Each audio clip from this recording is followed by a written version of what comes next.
Hello दोस्तों, नमस्कार। आपका स्वागत है अपने ही YouTube channel a strong math 2.2 में। ठीक है, आज हम बताने वाले इस वीडियो में क्लास 8वां का मेधा छात्रवृत्ति और चैप्टर नंबर 9 है और चैप्टर का नाम है बैंकिंग सुविधा। ठीक है, तो इससे पहले मैं चैप्टर जो हल किए हैं उस चैप्टर को नहीं देखे हैं तो आप जाइए प्लेलिस्ट में। ठीक है, उस वहाँ भी देख सकते हैं, और नहीं तो वीडियो का डिस्क्रिप्शन में जाइए, वहाँ संपूर्ण वीडियो का लिंक दिया रहता है। ठीक है, तो आप वहाँ जाके भी देख सकते हैं। ठीक है, तो आज हम 9वां चैप्टर का स्टार्ट करने वाले हैं, ऑब्जेक्टिव। और देखिए यहाँ पर फर्स्ट सवाल आपका दिया हुआ है। ठीक है, तो कह रहा है एक योजना में धन लगाने वाले को, ठीक है, कह रहा है एक योजना में धन लगाने वाले को एक निश्चित राशि प्रति मास निश्चित समय तक जमा करनी पड़ती है। यदि अवधि के अंत में उसे एक मिश्रधन प्राप्त होता है तो योजना को कहते क्या है। ठीक है,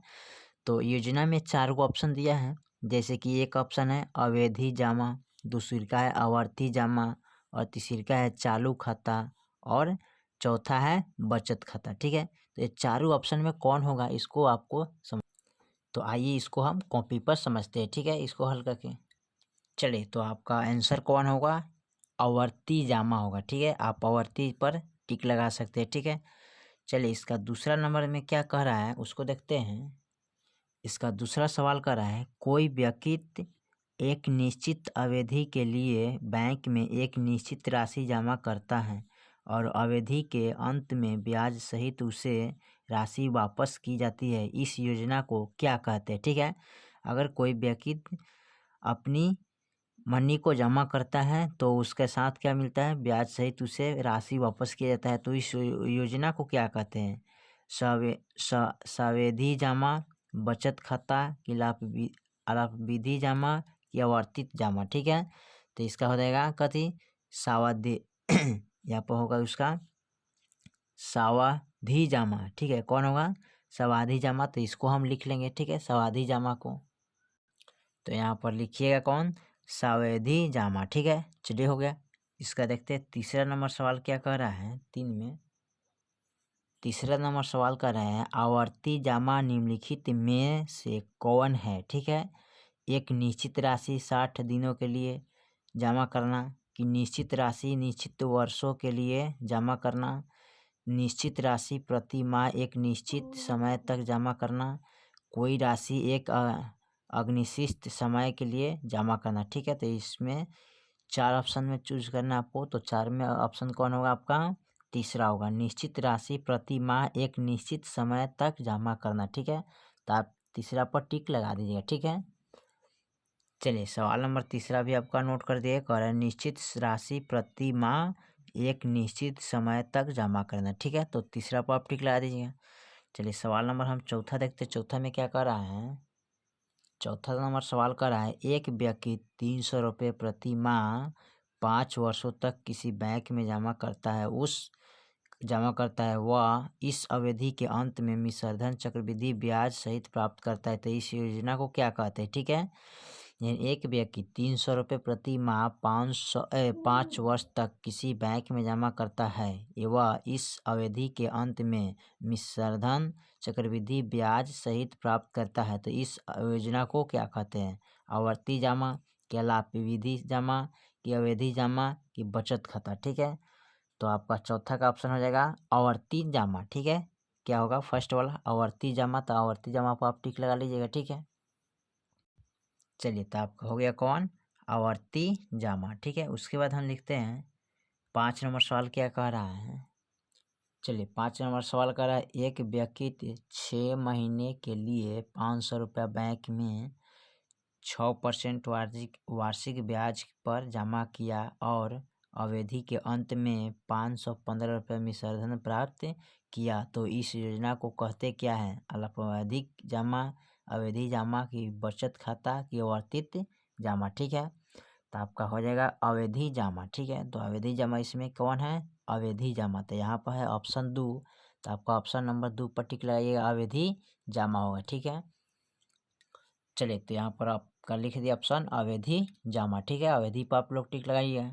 चलिए सवाल नंबर हम 6 को देखते हैं। 6 में क्या कह रहा है, सवाल नंबर 6 कह रहा है कंपनी या निगम चलाने के लिए जितने रुपयों की आवश्यकता होती है उसे कहते क्या है। ठीक है, स्टॉक पूंजी, की ऋण पत्र, की शेयर, की लाभांश। ठीक है, तो आपका इसका देखना ऑप्शन 4 ऑप्शन है, यानी कि 6 को 4 ऑप्शन है, इसमें कौन होगा तो स्टॉक पूंजी होगा। ठीक है, तो इसमें स्टॉक पूंजी पर आप लोग टिक लगा लीजिए। ठीक है, इस पर स्टॉक पूंजी पर टिक लगाइए। ठीक है, चलिए तो यहाँ पर लिख दिए 6 नंबर में क्या है, स्टॉक पूंजी। ठीक है, चलिए उसके बाद सवाल नंबर हम 7 को देखते हैं। 7 में क्या कह रहा है,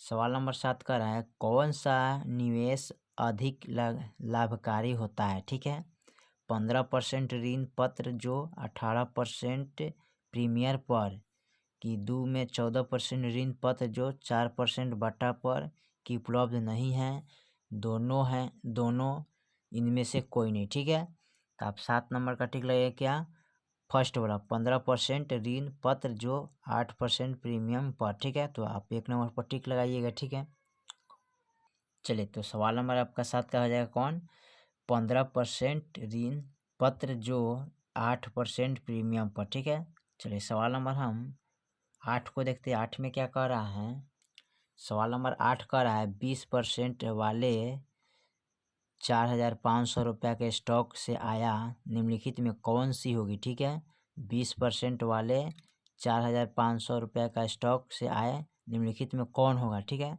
तो चलिए इसको देख लेते हैं। चलिए तो 20% का 4,500 रुपया का आय कितना हुआ। ठीक है, तो चलिए इसको हल करके हम देख लेते हैं यहाँ पर। ठीक है, तो यहाँ पर सबसे पहले लिखेंगे 4,500 का गुने 20/100 लिखेंगे। ठीक है, यहाँ पर कटाइए तो कितना मरतबे कटेगा यहाँ पर जी, तो 0 से 0 कटा दिए। ठीक है, कट गया। अब यहाँ पर 45 गुने 20 करिएगा तो 5 दूना 10, एक और 0 डाल दीजिए। अब 4 2 चौका 8 1 9, कितना हो जाएगा 900 आय हो जाएगा। ठीक है, यही आपका आंसर हो जाएगा। ठीक है, चलिए सवाल नंबर हम 9 को देखते हैं। 9 में क्या कर रहा है, सवाल नंबर 9 कह रहा है 5% लाभांश तथा 100 रुपया समूलय के एक शेयर का लाभांश निम्नलिखित में कौन सा होगा। ठीक है, तो चलिए इसको देखना, मिलाना है इस तरह। ठीक है, इस तरह आप मिला दीजिएगा तो आपका आंसर आ जाएगा। ठीक है, चलिए इसको हल करते हैं। चलिए तो कितना इसमें होगा। ठीक है, 5% का 100 का कितना हो जाएगा। ठीक है, तो देखिए इसको कैसे हल करना है, तो इसको हल करिए 100 गुने 5/100, और 2 जीरो से 2 जीरो काट दीजिए तो कितना आएगा 5 रुपया हो जाएगा। ठीक है, चलिए सवाल नंबर हम 10 को देखते हैं। 10 में क्या कह रहा है, सवाल नंबर 10 कह रहा है 2 से 50 रुपये प्रति शेयर लाभांश की दर से 2 से 25 शेयरों का कुल लाभांश निम्नलिखित में से कौन होगा। ठीक है, यहाँ दिया है 562.50, 572.50, 565.50, 662.50। ठीक है, चारों ऑप्शन में कौन होगा। ठीक है, तो चलिए इसको पहले इनको लिख लेते हैं हल करके। देखिए तो यहाँ पर सवाल को मैंने डायरेक्ट उतार दिया है, इसको हल करना है शॉर्टकट में। ठीक है, तो यहाँ पर कटाइएगा, कई जीरो से कई जीरो कटने वाला है। ठीक है, और उसके बाद इसको 1 जीरो से 1 जीरो कट गया ना, आई कटने वाला है 5 से, तब 5 दूना 10 कट गया ना, और 25 कट गया। ठीक है, अब बच गया 2 से 25 गुने 5 अब बट्टे 2।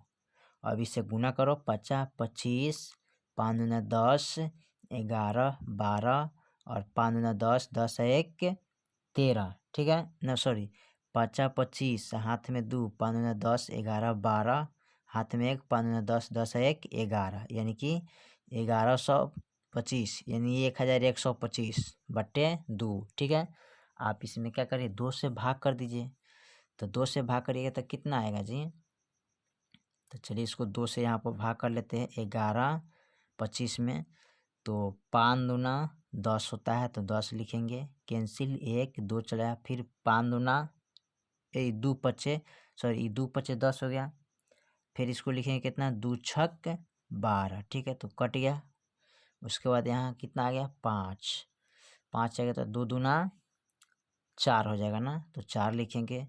अब 6 थी 5 में से 4 गया 1, दशमलव बैठा के यहाँ क्या करेंगे 0 बितारेंगे। अब फिर 2 पचे 10 हो जाएगा, ठीक है। तो देखिए पूरा पूरा कट गया ना, तो इनको जब कटाइएगा 2 से भाग करके तो आएगा 562.5, ठीक है। यही आपका आंसर आ जाएगा। 0 डालिए चलिए ना डालिए, उससे कोई मतलब नहीं, ठीक है। आपका यही आंसर आ जाएगा, ठीक है। चलिए सवाल नंबर हम 11 को देखते हैं, लास्ट है इस सवाल को। चलिए सवाल नंबर हमारा 11 कह रहा है 10% वाले 4,500 रुपये का स्टॉक आए निम्नलिखित में कौन सी हो जाएगा, ठीक है।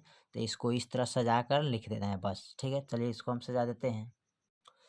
चलिए तो इनको क्या करना है, सिर्फ बट्टा में सजा देना है। तो चलिए इसको कैसे सजाएंगे, तो लिखेंगे 4,500 गुने 10/100, ठीक है। इसी तरह आपको सजा देना है, यही आपका आंसर हो जाएगा, ठीक है। तो इससे पिछले का वीडियो आप नहीं देखे तो आप प्ले लिस्ट में या डिस्क्रिप्शन में जाइए, उसमें दिया हुआ है सब पूरा वीडियो का लिंक दिया हुआ है, ठीक है। तो फिर मिलते हैं अगले वीडियो में, तब तक लिए जय हिंद जय भारत।